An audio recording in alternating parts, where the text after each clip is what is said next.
diberkati. Shalom, sahabat yang diberkati oleh Tuhan. Kita akan membaca dan merenungkan bagian dari firman Tuhan 1 Timotius pasal 3 ayat 1 sampai 13. Tapi sebelumnya mari berdoa. Diberkatilah setiap orang yang mau mendengarkan sabda firman Tuhan, dan oleh firman Tuhan hidup kami dituntun untuk dapat mengenal apa yang menjadi kehendak Bapa untuk kami berlakukan. Maka sedialah hati kami untuk menyambut berita firman-Mu, kiranya oleh Roh Kudus Tuhan yang akan menuntun kami memahami tapi juga memberlakukan firman Tuhan. Amin. 1 Timotius pasalnya yang ketiga, ayatnya yang pertama hingga ayatnya yang ke-13. Benarlah perkataan ini, orang yang menghendaki jabatan penilik jemaat menginginkan pekerjaan yang indah. Karena itu penilik jemaat haruslah seorang yang tak bercacat, suami dari satu istri, dapat menahan diri, bijaksana, sopan, suka memberi tumpangan, cakap mengajar orang, bukan peminum, bukan pemarah, melainkan peramah, pendamai, bukan hamba uang, seorang kepala keluarga yang baik, disegani dan dihormati oleh anak-anaknya. Jikalau seorang tidak tahu mengepalai keluarganya sendiri, bagaimanakah ia dapat mengurus jemaat Allah? Janganlah ia seorang yang baru bertobat, agar jangan ia menjadi sombong dan kena hukuman iblis. Hendaklah ia juga mempunyai nama baik di luar jemaat, agar jangan ia digugat orang dan jatuh ke dalam jerat iblis. Demikian juga diaken-diaken haruslah orang terhormat, jangan bercabang lidah, jangan penggemar anggur, jangan serakah, melainkan orang yang memelihara rahasia iman dalam hati nurani yang suci. Mereka juga harus diuji dahulu, baru ditetapkan dalam pelayanan itu setelah ternyata mereka tak bercacat. Demikian pula istri-istri, hendaklah orang yang terhormat, jangan penfitnah, hendaklah dapat menahan diri dan dapat dipercayai dalam segala hal. Diaken haruslah suami dari satu istri dan mengurus anak-anaknya dan keluarganya dengan baik. Karena mereka yang melayani dengan baik beroleh kedudukan yang baik, sehingga dalam iman kepada Kristus Yesus mereka dapat bersaksi dengan leluasa. Saudara yang dikasihi dan diberkati oleh Kristus, sungguh bersyukur kita mendapat kesempatan kembali untuk belajar bagian dari isi firman Tuhan. Setiap kita tentu menginginkan suatu pekerjaan yang menjanjikan bagi kita dalam hal materi, memberi keuntungan bagi pribadi atau juga keluarga kita. Karena itu setiap kita berlomba untuk memperoleh pekerjaan yang dapat memberikan keuntungan yang banyak dalam hal materi. Kita berusaha untuk mendapatkan hal itu. Tapi bagaimana kepada kita jika kepada kita disampaikan bahwa ada suatu pekerjaan yang indah, pekerjaan yang baik, tetapi tidak menjanjikan secara materi. Maukah kita mempertimbangkan hal ini untuk menjadi pekerjaan dalam hidup kita? Saudara yang dikasihi dan diberkati oleh Tuhan, Paulus kepada Timotius menyebut bahwa pekerjaan seorang penilik jemaat adalah pekerjaan yang indah. Mungkin mari kita melihat kembali siapa Paulus. Paulus adalah sosok seorang hamba Tuhan yang mau melayani Tuhan ketika ia dipakai oleh Tuhan bertobat dari jalan-jalannya yang salah. Ia membunuh orang Kristen, kehidupan masa lampaunya yang penuh dengan kebencian terhadap umat Kristen. Tapi ketika ia dipakai untuk melayani Tuhan, ia dipakai secara luar biasa.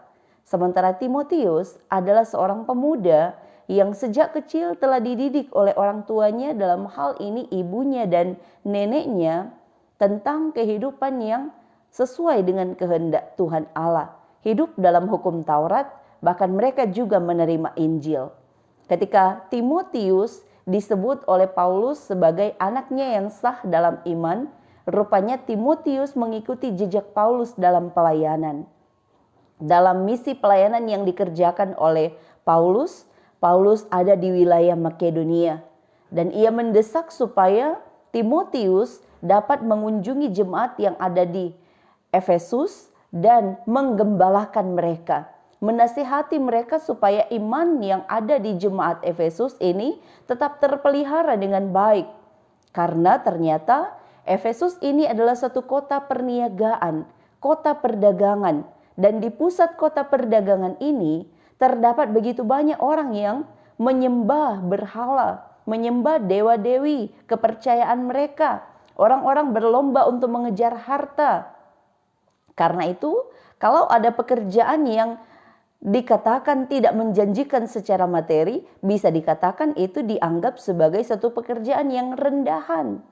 Dan ini mari kita lihat mengapa Paulus menyebut bahwa penilik jemaat adalah satu pekerjaan yang indah walaupun tidak menjanjikan secara materi. Kalau kita lihat di dalam pasal 3 ayat 1 dikatakan, orang yang menghendaki jabatan penilik jemaat menginginkan pekerjaan yang indah. Saya melihat dari kitab Yunani, dari bahasa aslinya ternyata kata menghendaki dan kata menginginkan mungkin terdengar sama dalam kata bahasa Indonesia. Tapi dari terjemahan aslinya ternyata dari dua kata yang berbeda. Dan maknanya pun yang memiliki perbedaan yang cukup terlihat jelas. Kalau dalam kitab Timotius pasal 3 ayat 1 ini, kata menghendaki adalah kata yang diterjemahkan dari kata oregetai yang didefinisikan menghendaki, merindukan, atau memburu. Nah, sedangkan kata menginginkan dari kata epitomei yang didefinisikan berhasrat atau bernafsu untuk. Nah, hasrat dalam bahasa Indonesia adalah suatu keinginan yang kuat dari seseorang yang timbul dari hati nuraninya tanpa ada paksaan. Nah, itu berarti kalau ingin menjadi seorang penilik jemaat, maka seseorang itu harus dengan keinginan yang kuat tanpa harus ada paksaan. Nah, kata penilik jemaat ini berasal dari kata episkopos yang berarti penilik atau pengawas jemaat.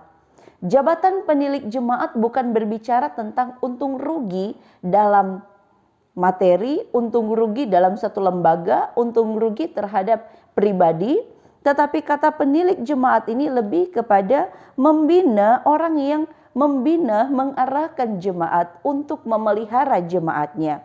Dalam hal ini banyaklah tugas-tugas dari seorang penilik jemaat. Tetapi untuk mencapai hal itu, bagi Paulus dilihat dari situasi jemaat yang ada di Efesus, maka perlulah bagi Timotius untuk dapat menilai secara benar karakter orang yang dianggap layak untuk menjadi penilik jemaat. Adapun karakter-karakter itu ialah yang pertama dalam ayat 2, orang yang tak bercacat. Cacat dalam hal ini bukanlah cacat mental, cacat fisik, tetapi yang disebutkan dengan orang yang tak bercacat dalam hal ini adalah orang yang kalau dalam bahasa Yunaninya diterjemahkan dari orang yang tidak akan memberi kesempatan untuk membuat dosa atau tidak akan memberikan kesempatan terhadap orang yang berbuat salah. Sehingga maksud dari kata orang yang tak bercacat ini bukan berarti bahwa harus melihat bagaimana masa lalunya, apakah masa lalunya itu buruk atau tidak. Sebab mengapa? Kalau kita menilai dari masa lalunya yang buruk, kita lihat Paulus. Paulus seorang yang buruk dalam masa lalunya. Tetapi ia bisa saja kita katakan cacat masa lalunya terhadap orang Kristen. Tetapi ia mau melayani Tuhan. Ada pertobatan. Dan pertobatan itu ia tunjukkan dengan kesungguhan. Maka dalam hal ini yang dimaksud dengan cacat adalah orang yang sudah bertobat, orang yang telah dibaharui, tetapi kemudian memberikan kesempatan kepada dosa untuk menguasainya, maka itulah orang yang bercacat. Sehingga orang ini tidak layak untuk dijadikan sebagai penilik jemaat. Dan kemudian suami dari satu orang istri. Dalam hal ini tidak memaksakan seseorang untuk harus menikah. Tapi yang mau ditekankan dalam hal ini ialah tentang kehidupan pernikahan yang kudus adalah kehidupan pernikahan yang monogami bukan poligami. Karena melihat dari situasi yang ada di pusat kota perniagaan, kalau mau dikatakan dalam ayatnya yang ke pasal 2 ayat 8 hingga ayatnya yang ke-15, Paulus menyebut bahwa hendaklah perempuan adalah mereka yang berdandan dengan perbuatan yang baik. Mungkin karena Paulus bisa melihat ada sikap hidup kaum perempuan di masa itu yang berdandan dengan tidak baik atau tidak benar. Sehingga hal ini menjadi satu tekanan dari Paulus untuk mengingatkan kepada jemaat yang ada di Efesus supaya menjaga kekudusan hidup dalam pernikahan, sehingga sebaiknya suami dari satu orang istri. Yang kemudian dapat menahan diri. Apa yang dimaksudkan dengan dapat menahan diri? Kalau kita melihat dari kitab Yunaninya, ternyata menahan diri dari kata nephalion yang berarti hidup sederhana atau mampu menjaga diri. Nah, dalam hal ini hidup menahan diri berarti menahan diri dari berbagai macam hal. Menahan diri dari hidup yang bermewah-mewah, menahan diri dari hidup yang berfoya-foya, menahan diri dari sikap hidup yang tidak benar di hadapan Tuhan. Itulah sikap yang dibenarkan. Menahan diri termasuk juga menahan dari keinginan-keinginan untuk hidup secara glamor. Maka hidup sederhana itulah yang menjadi teladan dari seorang penilik jemaat. Dan kemudian kita juga melihat bijaksana. Nah, kata bijaksana juga dari kata sofron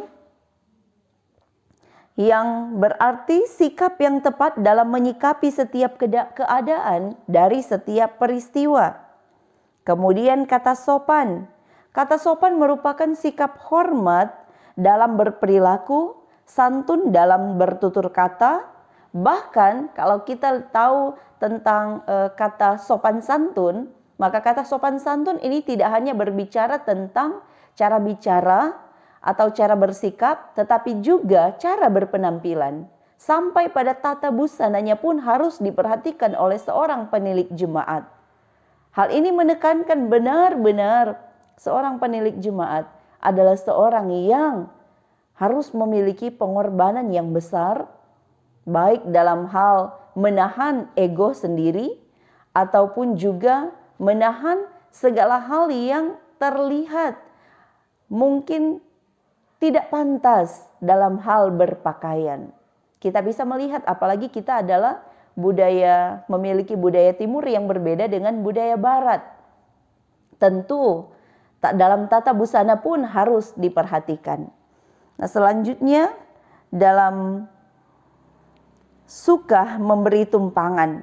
Suka memberi tumpangan adalah suatu tanda kepedulian terhadap orang yang membutuhkan atau karakter kasih. Dan kemudian cakap dalam mengajar. Cakap dalam mengajar memiliki arti ketangkasan untuk mengajar firman Tuhan. Nah, ketangkasan ini tidak terlihat saja dari cara ia berkhotbah, tapi juga cara ia berperilaku.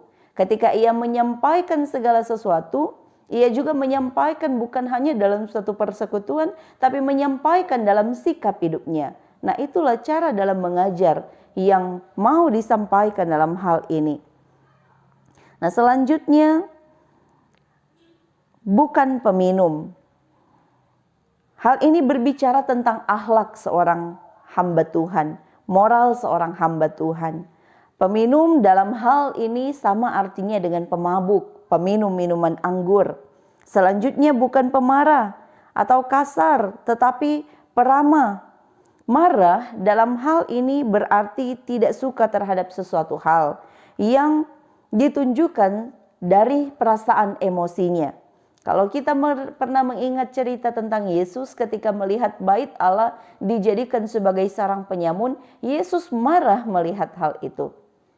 Nah, dalam hal ini Paulus tidak mengatakan bahwa marah adalah satu sikap yang salah. Tapi yang salah ialah ketika amarah itu dipelihara, sehingga menjadi suatu sifat pemarah yang bisa mudah dengan gampang meledak, emosi yang mudah untuk tersampaikan, emosi yang mudah untuk meledak-ledak.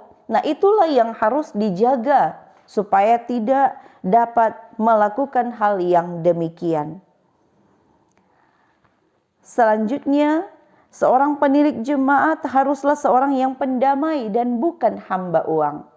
Kalau kita melihat memang dalam kitab Yakobus mengatakan bahwa akar dari segala kejahatan adalah cinta uang. Dan dalam kategori selanjutnya, Paulus mengingatkan supaya kehidupan seorang penilik jemaat adalah seorang yang mampu menjaga rumah tangga dengan baik. Hal ini terlihat dari ayatnya yang keempat hingga ayatnya yang kelima. Seorang kepala rumah tangga, kepala keluarga yang baik disegani dan dihormati oleh anak-anaknya. Sebab keluarga adalah gambaran dari bagaimana kita menjaga keutuhan hidup dalam berjemaat. Keluarga adalah fondasi yang kuat. Ketika kita mampu menuntun keluarga kita, maka kita akan sama-sama dengan keluarga kita menjadi teladan bagi jemaat yang ada. Janganlah ia seorang yang baru bertobat, agar jangan ia menjadi sombong dan kena hukuman iblis. Nah, saudaraku, Paulus mungkin bermaksud supaya orang yang baru bertobat diberikan kesempatan untuk lebih lama dalam terus bertumbuh, terus berakar hingga akhirnya ia mampu menunjukkan buah-buahnya. Artinya memberikan satu waktu yang cukup baginya untuk mempelajari bagaimana kehidupan seorang yang benar-benar percaya kepada Kristus. Inilah yang dimaksudkan dengan seorang yang baru bertobat, yakni dengan memberikan waktu baginya untuk benar-benar mendalami bagaimana kehidupan di dalam Kristus. Dan terakhir dalam ayatnya yang ketujuh dikatakan, hendaklah ia mempunyai nama baik di luar jemaat, agar jangan ia digugat orang dan jatuh ke dalam jerat iblis. Ini adalah satu pelayanan yang kalau kita lihat, awalnya Paulus mau mengantar supaya seseorang itu mampu melihat pribadinya dengan benar, pribadinya dengan baik. Kemudian Paulus menghentar supaya seseorang penilik jemaat itu, orang yang mampu menuntun keluarganya, hingga sampai pada akhirnya ia mampu menjadi seorang yang memiliki nama baik di kalangan jemaat yang ada. Nah, saudaraku, nama baik diterjemahkan dari kata marturian. Kita tahu bersama ini adalah salah satu tugas gereja, yakni marturia, memberikan satu kesaksian. Nama baik yang kita tunjukkan adalah satu kesaksian bagi kita bahwa kita adalah orang yang hidup di dalam keselamatan Kristus Yesus. Selanjutnya kita berbicara tentang diaken. Diaken dalam hal ini dikatakan dalam ayat 8, demikian juga. Kata demikian juga ini diterjemahkan dari kata hostautos yang berarti serupa dengan itu atau sama seperti itu. Sama seperti itu menunjuk pada sama seperti karakter seorang penilik jemaat. Karakter seorang diaken dikatakan haruslah orang terhormat. Dalam hal ini terhormat dari kata semnos yang didefinisikan terhormat atau memiliki watak baik, memiliki watak mulia. Jadi terhormat dalam hal ini bukanlah terhormat dari segi jabatan, bukanlah seorang terhormat dari segi kekayaan, tetapi seorang yang terhormat karena memiliki sifat yang baik atau watak yang baik. Karena itu perlulah bagi kita untuk belajar dari arti kata dalam bahasa terjemahan aslinya. Seorang diaken janganlah bercabang lidah. Seorang yang bercabang lidah dari kata dilogus yang sama artinya dengan mendua hati. Didefinisikan dengan bercabang lidah atau mendua hati. Orang yang tidak dapat dipercaya kata-katanya. Orang yang tidak dapat dipegang kata-katanya. Demikian juga dengan jangan penggemar anggur. Kalau kita baca dalam kitab Amsal pasalnya yang ke-20 ayat 1 disebutkan, anggur adalah pencemooh, minuman keras adalah peribut, tidaklah bijak orang yang terhuyung-huyung karenanya. Sama dengan apa yang disampaikan bahwa seorang penilik jemaat bukan peminum. Maka demikianlah seorang diaken dalam ayatnya yang ke-8 ini, jangan penggemar anggur. Sama dengan jangan peminum atau jangan pemabuk. Jangan serakah. Serakah dalam arti mengambil keuntungan dengan cara yang tidak jujur. Kemudian orang yang memelihara rahasia iman dalam hati nurani yang suci. Ini adalah tugas yang tidak mudah, karena seorang diaken, seorang hamba Tuhan, dia pasti mendapatkan kepercayaan yang besar dari jemaat Tuhan. Kadangkala ada saja curahan hati yang disampaikan oleh jemaat Tuhan, yang bisa saja itu berbicara tentang aib dari jemaat. Tetapi sesungguhnya ketika jemaat mampu memberikan kepercayaan kepada pelayan khusus untuk mendoakan mereka, berbagi cerita dengan mereka, tentu saja itu adalah satu kepercayaan yang mulia, yang tidak boleh diabaikan oleh para pelayan khusus. Harus menjaga rahasia iman, termasuk juga dalam jabatan-jabatan tugas yang dipercayakan. Mereka harus diuji dahulu, baru ditetapkan dalam pelayanan itu setelah ternyata mereka tak bercacat. Karena itu yang seperti yang saya katakan dalam pasal 3 ayatnya yang kedua tadi, bahwa bercacat dalam hal ini bukanlah cacat secara fisik, tetapi orang yang mau hidup melayani Tuhan dan tidak memberikan kesempatan kepada dosa untuk menguasainya. Sebab orang yang memberi kesempatan kepada dosa untuk menguasainya, itulah yang disebut dengan orang yang bercacat. Demikian pula istri-istri, hendaklah orang terhormat, jangan pemfitnah, hendaklah dapat menahan diri dan dapat dipercayai dalam segala hal. Kembali kita diingatkan bahwa motivasi dorongan keluarga, topangan keluarga adalah satu hal yang penting, yang akan membawa seorang pelayan Tuhan untuk semakin semangat menjalankan tugas tanggung jawabnya. Karena itu, ketika kita menjadi istri atau suami dari pelayan Tuhan, mari kita topang apa yang dipercayakan terhadap suami atau istri kita, atau bahkan anak kita, bahkan orang tua kita. Bagian akhir dari 1 Timotius 3 ayat 13 kembali juga mengingatkan, mereka yang melayani dengan baik, beroleh kedudukan yang baik, sehingga dalam iman kepada Kristus Yesus mereka dapat bersaksi dengan leluasa. Saudara yang diberkati oleh Tuhan, kita melayani bukan untuk memperoleh keinginan kita pribadi, tapi kita melayani karena kita ingin menyampaikan Kristus dalam kehidupan orang-orang yang ada di sekitar kita, terutama keluarga kita. Kiranya Tuhan menolong kita sekalian untuk dapat menjalankan tugas tanggung jawab pelayanan yang Ia berikan bagi kita sekalian. Sebab menjadi penilik jemaat ataupun menjadi diaken adalah satu tanggung jawab pekerjaan yang indah. Mari berdoa. Terima kasih Tuhan untuk firman yang boleh kami baca dan kami renungkan. Dimuliakanlah kiranya nama-Mu dalam segala apa yang sudah kami baca dan kami renungkan, kiranya kami dapat aplikasikan itu dengan benar. Kiranya kasih karunia, damai dan sejahtera di dalam nama Tuhan Allah yang adalah Bapa, Putra dan Roh Kudus memberkati jemaat Tuhan. Amin.